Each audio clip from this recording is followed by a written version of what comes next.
여러분, 혹시 당대 최고의 지성이라 불리던 한 학자가 평생 쌓아온 자기 지식을 전부 버리고 누군가 앞에 무릎을 꿇었다면 믿으시겠어요? 오늘은 바로 그 엄청난 전환의 순간을 담은 이야기, 셀라경을 통해 지식과 지혜가 어떻게 다른지 한번 깊이 들여다보겠습니다. 이 모든 일의 시작은요, 아주 평범해 보이는 식사 초대였어요. 그런데 대체 이 한 끼의 식사가 어떻게 당대 최고의 학자와 그의 제자 300명, 그러니까 총 301명의 운명을 송두리째 바꿔놓을 수 있었을까요? 자, 이 미스터리한 질문을 머릿속에 담고 한번 따라와 보시죠. 자, 무대는 앙구따라빠라는 곳입니다. 이곳에 케니아라는 아주 신심 깊은 분이 살고 있었는데 어느 날 정말 엄청난 소식을 듣게 돼요. 바로 붓다께서 근처에 오셨다는 거였죠. 그때 붓다를 따르던 제자가 몇 명이었는지 아세요? 무려 1250명이었습니다. 한번 상상해 보세요. 이 거대한 인원이 한 번 움직이는 것 자체가 그 지역에선 정말 어마어마한 빅뉴스였을 겁니다.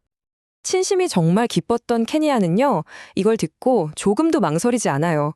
붓다와 그 1250명의 제자 전부를 다음날 식사에 초대하는 정말 대담하고도 대단한 결정을 내리죠. 당연히 혼자서는 감당이 안 되니까 온 마을 사람들이 다 같이 힘을 합쳐서 이 거대한 식사를 준비하기 시작합니다. 마을 전체가 이렇게 분주하게 움직이고 있을 때 드디어 이 이야기의 진짜 주인공이 등장합니다. 그의 이름은 셀라. 고대 경전인 베다의 완전한 전문가이자 300명이나 되는 제자를 거느린 그야말로 당대 최고의 학자였어요. 셀라가 딱 보니까 마을 분위기가 장난이 아니거든요. 그래서 케니아에게 묻는 거죠. 아니, 무슨 큰 잔치라도 열렸습니까? 혹시 빈비사라 왕께서 군대를 이끌고 행차하시는 겁니까? 라고요.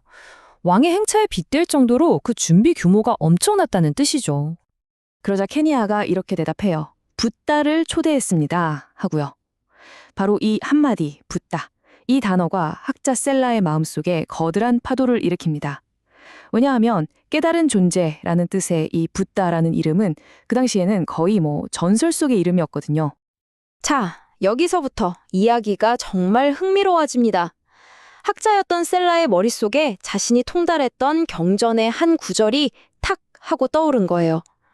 바로 위대한 사람의 32가지 특징에 대한 내용이었죠. 경전에 따르면 이 32가지 특징을 다 가진 사람은 딱 2가지 운명 중 하나를 택하게 된다고 해요. 하나는 세상을 통치하는 위대한 왕이 되는 것이고 다른 하나는 모든 걸 버리고 완전한 깨달음을 얻은 붓다가 되는 거죠. 근데 셀라가 어떤 사람이에요? 그냥 책에 쓰여 있다고 아, 그렇구나 하고 넘어갈 사람이 아니었죠. 그는 직접 확인해야만 직성이 풀리는 사람이었어요. 그래서 제자 300명을 전부 데리고 붓다가 계신 곳으로 향합니다. 자기 눈으로 직접 그 전설 속 32가지 특징이 진짜인지 아닌지 검증해 보려고요. 드디어 붓다를 만난 셀라, 이제부터 정말 매의 눈으로 하나하나 뜯어보기 시작합니다. 그런데 정말 놀랍게도 경전에서 말하던 특징들이 눈에 보이는 거예요. 평평한 발바닥, 40개의 치아, 황금빛을 띤 피부까지. 아니, 책에서만 보던 게 진짜 눈앞에 펼쳐지니까 얼마나 놀랐겠어요. 벌써 30가지나 확인했는데도 이 학자의 꼼꼼한 의심은 아직 사라지지 않았어요. 겉으로 봐서는 바로 알 수 없는 아주 결정적인 2가지 특징이 남아 있었거든요. 마음 한구석에 아, 그런데? 하는 마지막 의문이 남아 있었던 거죠. 바로 그때 정말 믿을 수 없는 일이 일어납니다. 셀라가 입 밖으로 꺼내지도 않은 그 마음속 의심을 붓다께서 그냥 훤히 들여다보신 거예요. 그리고는 신통력으로 그 마지막 2가지 특징을 똑똑히 보여주셨습니다. 이 순간 지식으로 단단하게 쌓아올렸던 셀라의 마지막 의심의 벽이 와르르 무너져 내렸습니다. 자, 눈앞에 펼쳐진 완벽한 증거, 그리고 자기 마음을 꿰뚫어보는 그 지혜 앞에서 셀라는 이제 완전히 무릎을 꿇게 됩니다. 그는 이제 붓다를 단순히 깨달은 사람이 아니라 경전에서 말한 세상을 통치할 위대한 왕이라고 확신하고 막 찬탄을 쏟아내기 시작해요. 그래서 셀라가 정말 감격해서 이렇게 외치는 거죠. 당신이야말로 진정한 왕이십니다. 고타마시여, 부디 이 세상의 통치자가 되어주십시오. 아마 학자로서 그가 할 수 있는 최고의 천사였을 겁니다. 이때 붓다의 대답이 정말 셀라의 예상을 완전히 뛰어넘습니다. 아주 깊이가 다른 대답을 하시죠. 셀라여, 나는 이미 왕이다. 세상의 왕이 아니라 그 어떤 곳과도 비교할 수 없는 가장 높은 가르침의 왕. 단말하자이다. 이건 왕이라는 개념을 완전히 새롭게 정의하는 엄청난 선언이었어요. 자, 이 둘의 차이가 뭘까요? 여기 표를 보시면 딱 아실 수 있을 거예요. 세상의 왕은 군대와 힘으로 땅을 정복하죠. 하지만 가르침의 왕은 진리의 가르침으로 사람들의 마음을 정복합니다. 세상의 왕이 가진 힘은 언젠가 사라지잖아요. 하지만 이 가르침의 힘, 진리는 영원하죠. 바로 이 대목에서 셀라는 자기 인생을 통째로 바꾸는 결정을 내리게 됩니다.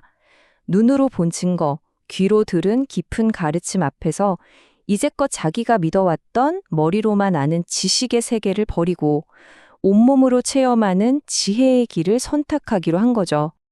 셀라가 붓다 앞에 나아가서 이렇게 청합니다. 저와 저의 제자 300명 모두 당신의 가르침을 따르겠습니다. 부디 저희가 출가하는 것을 허락해 주십시오. 이건 뭐 당대 최고 학자라는 타이틀, 평생 쌓아온 모든 명예, 이걸 그냥 다 버리겠다는 선언이나 마찬가지였어요. 붓다의 허락을 받고 셀라와 300명의 제자들은 곧바로 새로운 길을 걷기 시작하는데요. 그 과정이 이렇습니다. 먼저 굳은 결단을 내리고 정말 부지런히 수행에 매진해서 마침내 완전한 깨달음이라는 성취에 이르게 되죠. 와, 근데 이들의 결심과 집중력이 정말 대단했던 것 같아요. 그들이 모든 걸 버리고 출가해서 완전한 깨달음의 경지인 아라한의 경지에 오르기까지 그 시간이 얼마나 걸렸을 것 같으세요? 놀라지 마세요. 단 8일이었습니다.